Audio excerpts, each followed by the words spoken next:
Hi friends, ನಮಸ್ಕಾರ. ನನ್ನ ಹೆಸರು ಶಾರದಾ. ನಾನಿವತ್ತು ಮೊಳಕೆ ಹುರುಳಿಕಾಳು ಸಾರು ಮಾಡಿ ತೋರಿಸ್ತೇನೆ.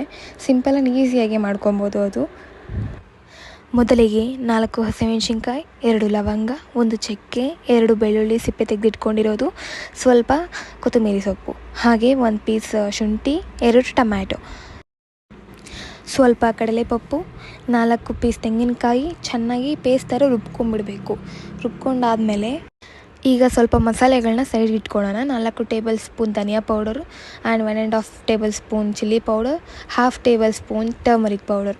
ಹಾಗೆ ಮೊಳಕೆ ಮತ್ತು ಆಲೂಗೆಡ್ಡೆನ 1 ವಿಷಲ್ನ ಬೇಯಿಸ್ಕೋಬೇಕು. 1 ವಿಷಲ್ ಮಾತ್ರ ಸಾಕು. ಬೇಯಿಸ್ಕೊಂಡಾದಮೇಲೆ ಒಗ್ಗರಣೆಗೆ ಅಂತ ಬಿಟ್ಟು ಎಣ್ಣೆ ಇಟ್ಕೊಂಡು ಸಾಸಿವೆ, ಕರಿಬೇವಿನ ಸೊಪ್ಪು, ಈರುಳ್ಳಿ ಚೆನ್ನಾಗಿ ಫ್ರೈ ಮಾಡ್ಕೋಬೇಕು. ಫ್ರೈ ಮಾಡ್ಕೊಂಡಾದಮೇಲೆ ಇದಕ್ಕೆ ಮಸಾಲೆ ನೀರನ್ನ ಆ್ಯಡ್ ಮಾಡ್ಕೋಬೇಕು. ಸ್ವಲ್ಪ 1-2 ಕುದಿ ಬರೋವರೆಗೂ ಚೆನ್ನಾಗಿ ಅದನ್ನು ಕುದಿಸ್ಕೋಬೇಕು. ಕುದಿಸಾದ್ಮೇಲೆ ಅದಕ್ಕೇ ಹುರುಳಿಕಾಳು ಮತ್ತು ಆಲೂಗಡ್ಡೆ ಮಿಕ್ಸ್ ಮಾಡ್ಕೊಳ್ಬೇಕು. ಮಿಕ್ಸ್ ಮಾಡ್ಕೊಂಡು ಒಂದು 4 ಕುದಿ ಬೇಯಿಸ್ಕೋಬೇಕು.